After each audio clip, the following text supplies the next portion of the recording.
Hola, señores.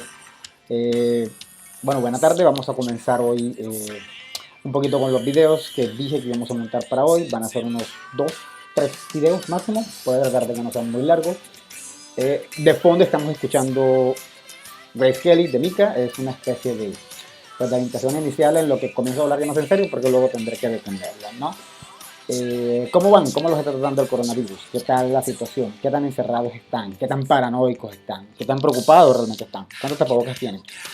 En fin, bueno, comenzando de lleno, pues la idea es que hagamos en vivo, pero en esta vez pues voy a esperar las 24 horas, voy a ver cómo funciona esto, voy a hablar sobre el tema, voy a compartir la pantalla para que vean de lo que estoy hablando y partiendo de ello, la idea es que vayan viendo el video y a medida que vayan viendo el video, ustedes vayan realizando las preguntas que se les vayan ocurriendo.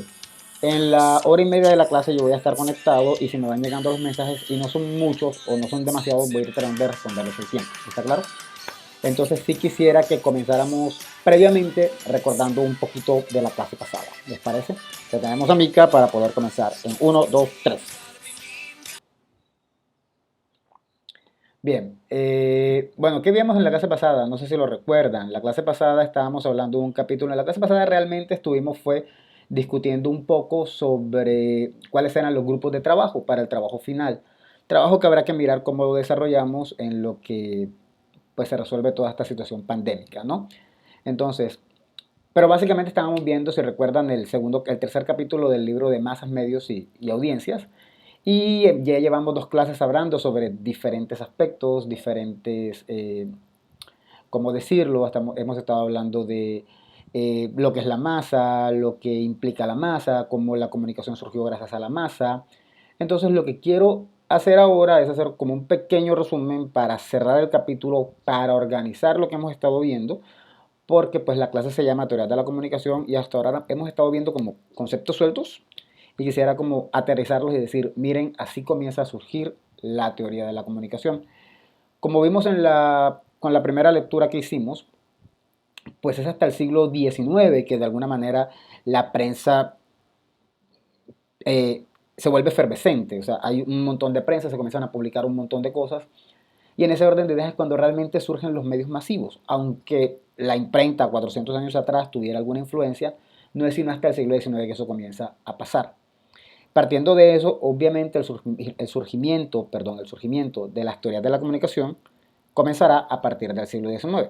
Y por lo menos hay 3 autores que ya vimos y que lo que vamos a hacer en los siguientes minutos, 20 minutos, es simplemente resumirlos.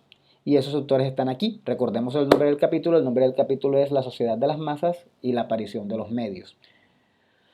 Bueno, una de las primeras cosas que tenemos que aclarar es que los autores que se dedican, o los autores iniciales que se dedican al estudio de la teoría de la comunicación o de la comunicación, no son como tal comunicólogos, no son tal comunicadores, son realmente personas que se dedican a otros campos y otras disciplinas.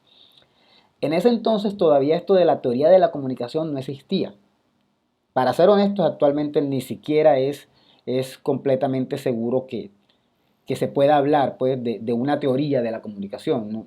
Hay como unas discusiones y hay todavía un trabajo sobre eso. Cuando lleguen a tercero y vean epistemología, van a darse cuenta que sí, que se sigue discutiendo si se puede hablar de ciencias de la comunicación o si no, si se puede hablar de que la comunicación es una ciencia o si no, o si es que hay ciencias que la enriquecen. Pero eso es otro aspecto.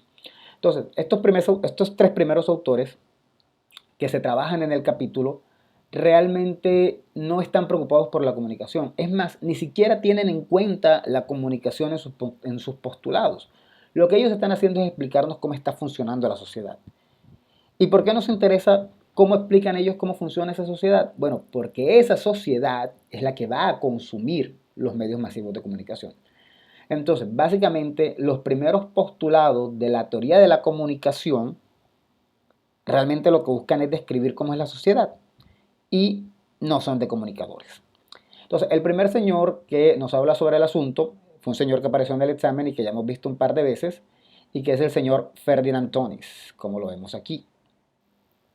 Ferdinand, si lo recordamos bien, es el que nos propone o nos habla de lo que tiene que ver los conceptos de comunidad y sociedad. Él dice básicamente que la sociedad o que la comunidad, que la gente, que el grupo social comienza a componer de 2 grupos a partir del siglo XIX, comunidad y sociedad. Eso ya lo hemos visto varias veces.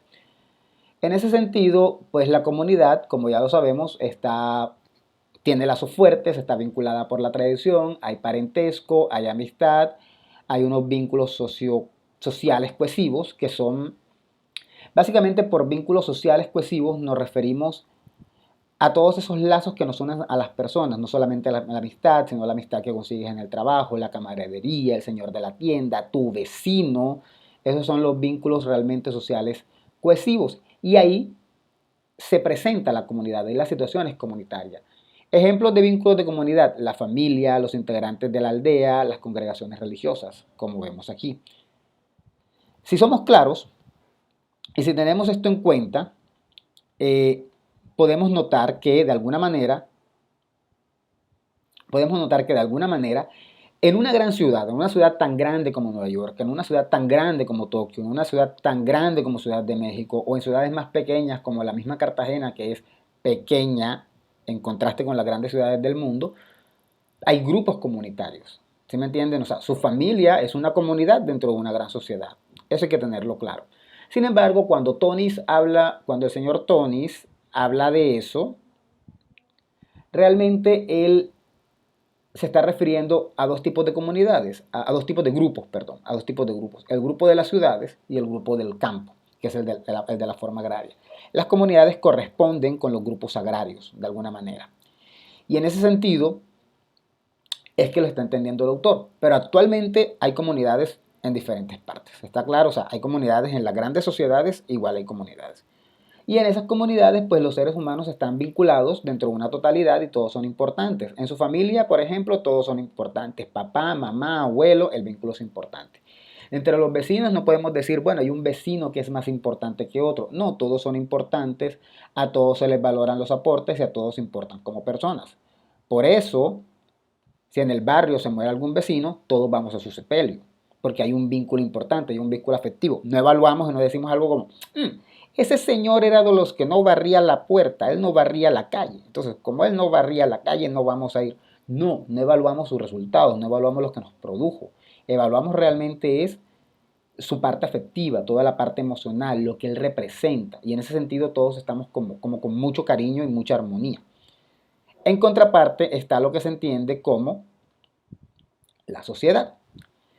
En la sociedad ya hay otro tipo de contrato y esto va más, hay otro tipo de relación, perdón, y esto va más ligado pues, al capitalismo. En la sociedad es un contrato donde cada parte se compone a cumplir con una labor y se ceden bienes que no se cumplen. Es decir, en la sociedad hay como unos contratos, ya sea literales como en el trabajo o tácitos como los que tenemos de repente, compromisos que nos adquirimos socialmente. Por ejemplo, si yo pertenezco a una élite social y me comprometo a que vamos a hacer un evento y yo voy a participar en una campaña consiguiendo muchas personas que colaboren para realizar esa campaña, entonces ya yo tengo un compromiso, hay un contrato. Y si yo no cumplo ese contrato, yo simplemente soy juzgado a partir de ese contrato. En el trabajo, por ejemplo, me echan. En un grupo social amplio, pues simplemente pueden quitarme el rango que tenga o dejar de valorar mi opinión. Eso no lo hacemos con el vecino. A veces, de hecho, nos peleamos con el vecino y sin embargo lo seguimos queriendo. Por eso el vecino sí pertenece a nuestra comunidad. Pero nuestro empleado o cuando nosotros somos el empleado, el vínculo no es tal. Y por eso en ese caso hablamos de sociedad. Entonces, ¿cuáles son ejemplos de sociedad? Bueno, cualquier sociedad, cualquier ciudad es un ejemplo de sociedad. Si usted va en un bus y usted de repente, usted es hombre y va sentado, y de repente se monta una señora embarazada y usted no le da el puesto, lo primero que van a hacer es juzgarle y decir, ay, mira, qué mal hombre. No van a analizar si usted tiene algún problema, si quizá usted no puede darlo, si quizá usted viene muy cansado y realmente le pesa mucho, eso no importa. Usted tiene un contrato y es que cuando usted se sube al Transcaribe, su contrato es ceder el puesto si alguien lo necesita. Y si usted lo incumple, usted es juzgado. ¿Está claro? Entonces ahí no hay afecto que valga. Son vínculos formales, son como reglas que hay en la sociedad. Y en ese sentido, los ejemplos de ese tipo de contratos son las empresas, el ejército es ese tipo de contrato. Usted puede ser muy pana del general, que si el general le parece que lo que usted está haciendo está mal, él lo va a juzgar y lo va a castigar y todo lo demás y no le va a perdonar nada. En ese sentido es que funciona de pronto la sociedad y toda la sociedad normal funciona así. Con nuestra familia no funcionamos así, pero cuando estamos en la calle sí funcionamos así. ¿Está claro? En ese sentido, el individuo, y esa es la percepción que tenemos del individuo, el individuo está dentro de un sistema impersonal y anónimo. A nadie le importa quién soy yo, a nadie le importa quién es usted, a nadie le importa cómo usted se comporte. Usted tiene una regla que cumplir y debe cumplirla. En el Transcaribe, a nadie le importa si usted se siente mal, si usted tiene mareo, si usted está en pésimo estado. Lo que importa es que usted tiene que cumplir esa regla, ¿está claro? Y no se valoran sus cualidades, no importa si, ay, mira, cuando vas en el bus, no importa qué tan buena persona fuiste antes de llegar, eso no importa, porque no te conocen, porque somos impersonales. Mientras que en la comunidad, pues como decía previamente, sí hay un vínculo afectivo. Lo afectivo sí importa, lo afectivo sí es relevante y es con lo que medimos a las personas. ¿Quién hace estos planteamientos? Pues estos planteamientos vienen de Ferdinand Tonis, que es el que de alguna manera nos define principalmente comunidad y sociedad. Ahora, a finales del siglo XX, a finales del siglo XIX, por favor, perdón, es que se da la aparición del público de masas. Ese público de masas va acorde con la sociedad. O sea, la sociedad es lo que es el público de masas. Ahora, una pregunta del examen era ¿cuál era la relación entre la objetividad y el público de masas y la prensa? O algo así. No sé cómo la respondieron, no la he revisado, pero un dato bien importante. La relación es que la prensa, cuando se da cuenta que el mundo se compone de un público de masas, que lo que hay es masas, que lo que hay es una masa de gente que se porta igual, la prensa dice, wow, no podemos seguir vendiendo cosas simplemente a un público específico, vendiendo doctrinarios. Imagínense que yo fuera seguidor de Petro y me vendieran solo un periódico sobre ser seguidor de Petro. Yo lo compro. Pero si usted es seguidor de Duque o uribista, usted no lo va a comprar. Porque usted dice, a mí no me interesa nada de lo que tenga que ver con Petro. A la inversa, si hay un periódico sobre Uribe, yo no lo voy a comprar.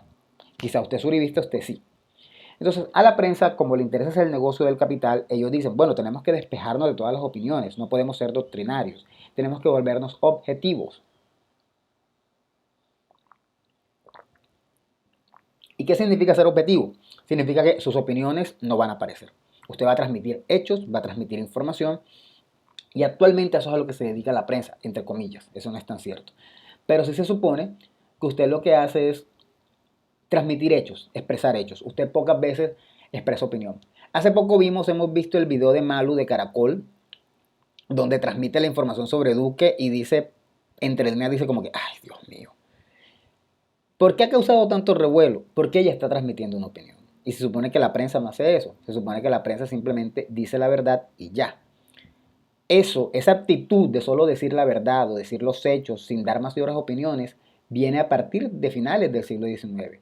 Y viene cuando la prensa se da cuenta que hay tanta gente y que hay una sociedad masiva y que lo mejor es hacer una prensa objetiva, entre comillas, porque generalmente siempre hay una opinión por debajito, pero hacer una prensa objetiva para que pues todos compren y todos sientan que todos pertenecen a eso. Entonces yo puedo ser muy comunista, pero de pronto yo veo Caracol y me parece bien. O puedo ser muy capitalista y de pronto veo Caracol y me parece bien. Puedo ser muy ateo y de pronto veo Caracol y me parece bien. O puedo ser muy cristiano y de pronto veo Caracol y me parece bien. ¿Está claro? ¿Por qué? Porque trata de ser objetiva. Realmente los medios tienen una opinión por debajo, pero en teoría son objetivos.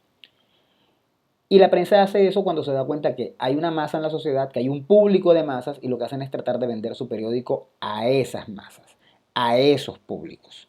Quieren que esos públicos compren, en ese sentido dicen, wow, si aquí lo que hay es una muchedumbre, vamos a que toda esta muchedumbre compre, así que vamos a ser objetivos. Ese público al que se dirige la prensa en ese momento dado se llama público de masa. Y es el público que va a estar dispuesto a comprar el periódico.